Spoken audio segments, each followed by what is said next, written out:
আমরা হালেলুয়া। আমরা প্রত্যেকে পেয়েছি মতি 21:18 পড়ছি আমি। হালেলুয়া। প্রাতঃকালে নগরে ফিরিয়া যাইবার সময় তিনি ক্ষুধিত হইলেন, পথের পাশে একটা ডুমুর গাছ দেখিয়া তিনি তাহার নিকটে গেলেন এবং পত্র বিনা আর কিছুই দেখিতে পাইলেন না। তখন তিনি গাছটিকে কহিলেন, আর কখনো তোমাদের ফল না ধরুক। আর হঠাৎ সেই ডুমুর গাছটা শুকাইয়া গেল।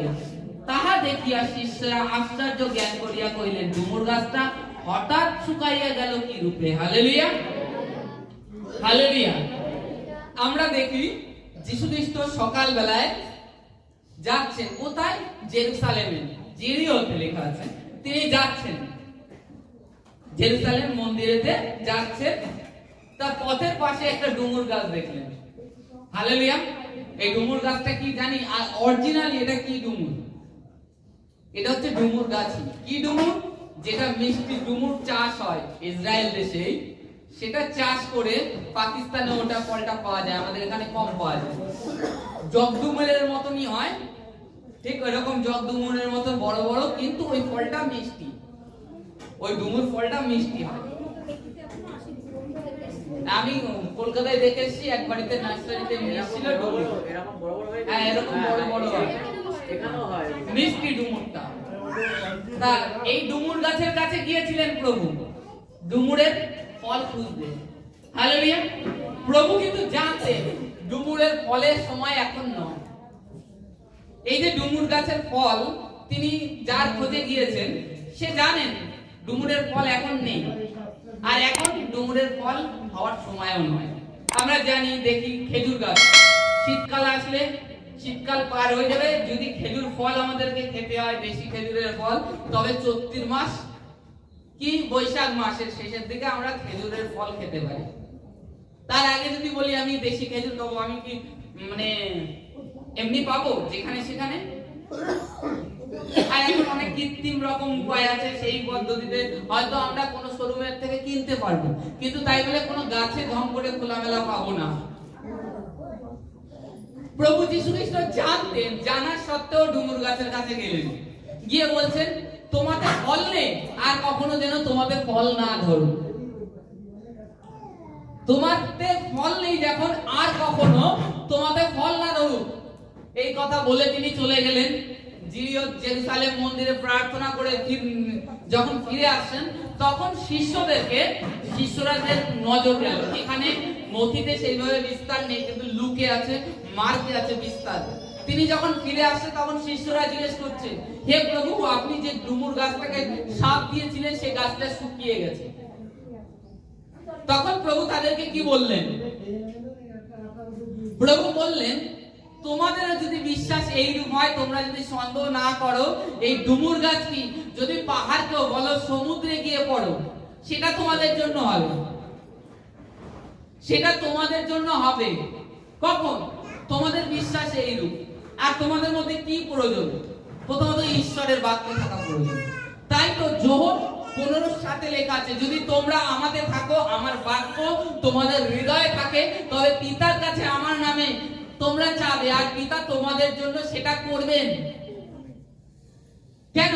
তোমরা আমার পিতাকে ভালোবাসো, আমাকে ভালোবাসো, আমার পিতাকে ভালোবাসো, তাই আমার কিংবা আমার পিতার যে বাক্য তোমার হৃদয়ের মধ্যে তুমি গুছিয়ে রেখেছো। ভালোবাসো, এই কারণে পিতা করবেন। আজকে ভালোবাসা দিয়ে কত কিছু করা যায়। আপনি ঈশ্বরকে ভালোবাসবেন, তাই ঈশ্বর আপনার জীবনে যত বড় সমস্যা, তার থেকে আপনাকে বের করবে। তা আজকে জাস্ট খালি প্রভু যীশু খ্রিস্ট এই যে শিষ্য, এদেরকে বিশ্বাসের জন্য বৃদ্ধি করবার জন্য তিনি ডুমুর গাছের কাছে ফলের খোঁজে গিয়েছিলেন। তিনি ফলের খোঁজে গিয়েছিলেন ডুমুর গাছের কাছে, আর তার খিদে পেয়েছিল, ঠিকই পেয়েছিল। তিনি তো শিষ্যদের কাছেও বলতে পারতেন, তোমাদের কাছে কিছু আছে? তিনি তো 4000 লোককে অদ্ভুত ভাবে খেতে দেন, 5000 লোককে অদ্ভুত ভাবে 5টা রুটি 2টো মাছ দিয়ে খেতে দেন। তিনি কি পারতেন না? পারতেন। তা সত্ত্বেও খালি যাতে শিষ্যরা কিংবা পরবর্তী যে আমরা তার উপর, ঈশ্বরের উপর, প্রভুর উপর আমরা যেন বিশ্বাস রাখতে পারি। এই সমস্ত ঘটনা খালি যা তুলে ধরার কারণ হচ্ছে আমরা যেন এই সমস্ত দেখে বিশ্বাসে বাড়ি, বিশ্বাস আমরা ঈশ্বর সদাপ্রভুর উপর বৃদ্ধি করতে পারি, তবেই আমরা ফল পাবো, উত্তর পাবো।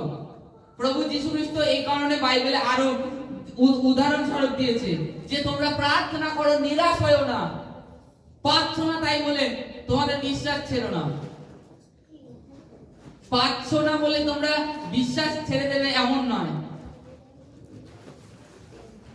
আমাদেরই বিহার যে রাজ্য, এই রাজ্যে এক কেরালা থেকে এক পাস্টার আসেন, তাকে প্রভু কলিং করে। কেমন আমরা তো কেউ এসে আমাদের কাছে বলছে, তার কাছে কেউ এসে বলেনি, সে ডাইরেক্ট দেখেছে আকাশে প্রভুর দুটো চোখ থেকে জ্বলছে, আর তার কাছে বাক্য আসছে যে তুই ছাড়া আমার কেউ নেই বিহার রাজ্যের সুসমাচারের জন্য। আজ থেকে 60-70 বছর আগের কথা। তা সেই চোখ কাঁদছে দেখে ওই পাস্টার কেরালা থেকে নিজের, মানে তখন পাস্টার হয়নি, তখন চাকরি করে, সমস্ত চাকরি বাকরি ত্যাগ করে চলে আসে বিহারে, গেরুয়া বস্ত্র পরে চলে আসে। এসে তিনি ঈশ্বরের যে সন্তানরা আছে তাদের খোঁজ করে। আগে এক সন্তানের বাড়িতে গিয়ে ওঠে, প্রথমে সেই সন্তান ঈশ্বরের সন্তান, সে তাকে প্রথমে ভয় দেখায়। তাও সে বলছে আমি যতক্ষণ না প্রভুর কলুষা স্থাপন করব ততক্ষণ আমি এইখান থেকে চলে যাব না। তখন তাকে ভয় দেখানো হয়, ভয় দেখানোর পরেও সে যখন তার বাক্য স্থির থাকে, তখন সেই পাস্টারই, যে পাস্টার তাকে ভয় দেখাচ্ছিল, সেই পাস্টারই বলছে না, এই ঈশ্বরের সত্যিকারের দাস, এ মরার জন্য তৈরি আছে। অর্থাৎ তখন তাকে বিহারের ভাগুয়া, জায়গার নাম ভাগুয়া বিহারে, সেখানে মন্ডলী স্থাপন করে, কারণ এর সত্যিকারের দাস, এর সাহায্য করতে হবে। ওই পাস্টার বুঝে গেলেন যে কোনো ঠকবাজ নয়। তখন ওখানে কলুষা স্থাপন করে, অনেক তাড়না আসে, তারপরেও সেই স্থির হয়ে রয়েছে। তখন তারপরে অনেকদিন 25-30 বছর কলুষা ধীরে ধীরে বৃদ্ধি হওয়ার পরে শেষে গিয়ে লালু প্রসাদ যাদব মুখ্যমন্ত্রী যখন হয়, তখন উনি এনজিও, মানে একটা কলেজ খোলে, কি এমজিও বেস নাম দিয়ে কলেজটা খোলে। কলেজ খোলার আগে ঈশ্বর বলেছে তাকে 5 একর জমি দেবে। তখন এক কলেজের প্রিন্সিপাল তাকে ডেকে বলছে আপনি কলেজ করতে চাচ্ছেন, আপনাকে আমি 1 একর জমি দিচ্ছি। বলছে না, আমি 1 একর নেব না, প্রভু আমাকে বলেছে 5 একর দেবো, তা আমি আপনার কাছ থেকে 1 একর কেন নেব? 1 একর? প্রভু বলেছে 5 একর দেবো, আমি 1 একর নেব না, ডাইরেক্ট বলছে। কারণ আমার প্রভু আমার সাথে প্রতিজ্ঞা করেছে, তিনি 5 একরই দেবে বলেছে। আর প্রভু কোনো মানুষ নয় যে কথা দিয়ে কথা খেলাপ করবে। তখন ঢং করে সেই প্রফেসরের স্ত্রী বলছে আমার অমুক জায়গায় 5 একর জমি আছে, আপনি যখন কলেজ বানাবেন সেটা আমি দিয়ে দিচ্ছি। 1 একর দিলে কি হতো? ওই 5 একর কিন্তু পেত না, কিন্তু প্রভুর বাক্যে স্থির ছিল, আর সেই 5 একর জমি পেয়ে যায়। আর এর জন্য তিনি লাগাতার 7 মাস প্রার্থনা করেছিলেন এই 5 একর জমির জন্য। আর আমরা 2 দিন 3 দিন প্রার্থনা করি, অনেক হয়ে গেছে, বেশি হয়ে গেছে প্রার্থনা করা। সেই প্রার্থনা ছেড়ে দিয়ে আর করি না, প্রভু থেকে উত্তর পাচ্ছি, দেবে কেন প্রভু এরকম। কিন্তু তিনি কত সুন্দরভাবে পাস্টারটা উত্তর দিলেন।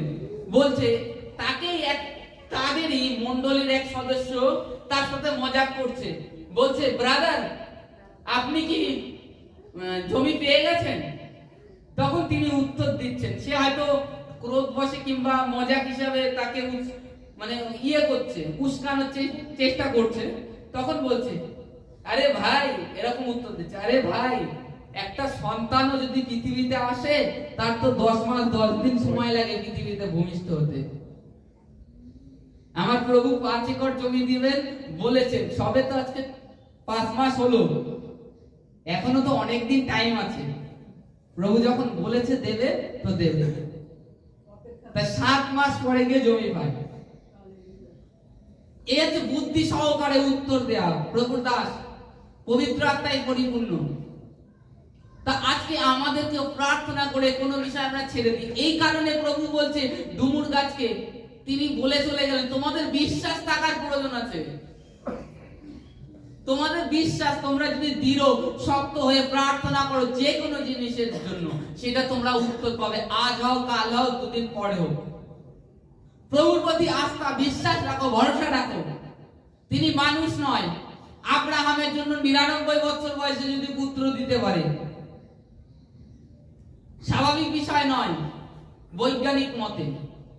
আমি আরো কিছুদিন আগে বলছিলাম প্রফেট বর্নাটোর বিষয়, যে তার স্ত্রীর গর্ভাশয় নেই যাতে বাচ্চা হয়, সেই গর্ভাশয় নেই। ডাক্তার, যে ডাক্তার কেটে বাদ দিয়েছে, সেই ডাক্তার দেখে পাওয়া হয়ে গেছে কিভাবে গর্ভাশয় হয়ে গেল, কিভাবে তার মধ্যে বাচ্চা হয়ে গেল। আর প্রফেট বার্নার্ডো এটাই বলছে, যে প্রভু আমাকে রাস্তার থেকে নিয়ে এসেছে, সেই প্রভু কখনো মিথ্যা নয়। তিনি বলেছেন যে তোমাদের কন্যা হবে আর তার নাম মিরাক্কেল রাখবা। মেয়ের নাম মিরাক্কেল রেখেছিল। দূর দূর থেকে লোক আসতো ওই মেয়েকে দেখতে, কারণ আমেরিকান নিউজে, পেপারে হেডলাইন ছিল ওটা, যে প্রফেট বর্নাটোর স্ত্রীর গর্ভাশয় ছিল না, অমুক ডাক্তার কেটে বাদ দিয়েছে, প্লাস গর্ভাশয় হয়ে গেছে, প্রভু কিভাবে অদ্ভুত ভাবে ইয়ে করে দিয়েছে। হেডলাইন ছিল, দূর দূর থেকে লোক আসতো দেখতে। প্রভু মিথ্যা নয়, তিনি সত্য, তিনি যেটা বলেন সেটা করেন। আজকে আমাদেরকে এই বাক্য থেকে আমাদের বিশ্বাসকে, শিষ্যরা তো চলে গেছে, তারা প্রভুতে নিদ্রাগত হয়ে গেছে, কিন্তু আজ আমাদের বিশ্বাস, আমরা আমাদের আশ্চর্য মিরাক্কেল কিংবা যা কিছু বলেন আপনার জীবনে, সুস্থতা, আপনি নিজে আটকে আছেন। আপনার অবিশ্বাস হেতু, আপনার সন্দেহ হেতু, আপনার ভয় হেতু আপনি আটকে আছেন। আপনি ভয় করছেন, প্রভুর কাছে প্রার্থনা করছেন, তা সত্ত্বেও মনে মনে ভাবছেন প্রার্থনা তো করলাম, কি হবে জানি না, প্রেসারের ওষুধ এনে রেখে দিই। তার মানে কেমন হয়ে গেল? দোটানা। হ্যাঁ, আপনি ওষুধ খান, কিন্তু প্রার্থনা করেন যে প্রভু আমি ওষুধ খাচ্ছি, আমাকে ওষুধের মাধ্যমে সুস্থ করবে, আমি বিশ্বাস করি।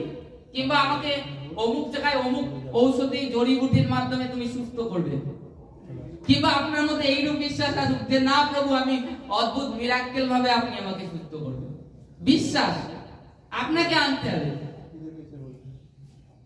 তখনই আপনাদের জীবনেও এই ডুমুর গাছ যেরকম শুকিয়ে গিয়েছিল সমূলে, আপনাদের জীবনে যেটাই থাক না কেন, যত বড় সমস্যা থাক, সমূলে সেটা শুকিয়ে যাবে, আর পাহাড়ও উপড়ে সমুদ্রে পড়বে। কারণ আপনার প্রভুর প্রতি বিশ্বাস রেখেছেন। আর এইখানে এটাই প্রভু শিখিয়েছেন, তোমাদের বিশ্বাস যদি এই রূপ হয় তবেই হবে, তবেই হবে। তোমাদের বিশ্বাস আছে কিন্তু তোমার মধ্যে বাক্য নেই, তবে কি হবে? না, বাক্য নেই, বাক্য অনুসরণে তুমি প্রার্থনা করতে পারছো না। এই কারণে বাক্যের প্রয়োজন প্রথম, আর তার সঙ্গে সঙ্গে বিশ্বাস, তবেই আমরা অদ্ভুত কার্য দেখতে পারবো আমাদের জীবনে, অদ্ভুত মিরাক্কেল দেখতে পারবো। প্রার্থনা কতটুকুনি করার দরকার, আমি আগে কতটুকু করতাম, এখন কতটুকু করছি, কতটুকু বাইবেল পড়তাম, সেগুলো আমরা দেখছি না। আর খালি আমরা প্রভুরে বলছি এ হচ্ছে না, ও হচ্ছে না, তা হচ্ছে না। আমাদেরকে প্রভুর বাক্য প্রার্থনা বৃদ্ধি করতে হবে, প্লাস তার বাক্যটাকে নিয়ত বেশি বেশি পড়তে হবে। কারণ বলে না বাইবেলে প্রকাশিত বাক্যে লেখা আছে আমাদের প্রেম শীতল হয়ে যায়, হয় তপ্ত হোক নাই শীতল হোক, কিন্তু মাঝামাঝি ভালো নয়। হালেলুয়া। আমাদেরকে যেন সেই রূপ তৈরি হয়, আমাদের বিশ্বাসটাও যেন সেই রূপ বৃদ্ধি করি প্রভুর বাক্যের থেকে, সৎসঙ্গ করি। শয়তানের কাজ কি? শয়তানের কাজ এইটাই, আপনার মধ্যে সন্দেহ ডালা, গিল্টি ডালা, আপনি ঈশ্বর থেকে দূরে থাকেন। এটা হচ্ছে শয়তানের প্রথম কাজ। জানেন, এর মনে আমি সন্দেহ ডালবো, একে মণ্ডলীর থেকে সরাবো, এর জীবনে, তারপরে আমি কাজ করতে পারবো, নাই তো কাজ করতে পারবো না। যদি জুড়ে থাকে তাহলে তো পারবো না। গাছে যদি ডাল জুড়ে থাকে তাহলে তো ফল আসবে, তাহলে আমাদেরকে প্রভুর প্রতি বিশ্বাস থেকে দূরে থাকতে হবে। যে যা বলছে বলুক, প্রভুর প্রতি দৃষ্টি রাখবো। আর আমাদের প্রার্থনা এইরূপে হবে যেন সেই যে কোনো জিনিস হোক, প্রভু যেরকম বলেছে শুকিয়ে গিয়েছে, আমাদের জীবনেও সেরকম সেই সমস্ত জিনিস শুকিয়ে যাবে। যারা আশিসের দরকার, সেই আশিস আসবে, যেটার প্রয়োজন সেটা আসবে।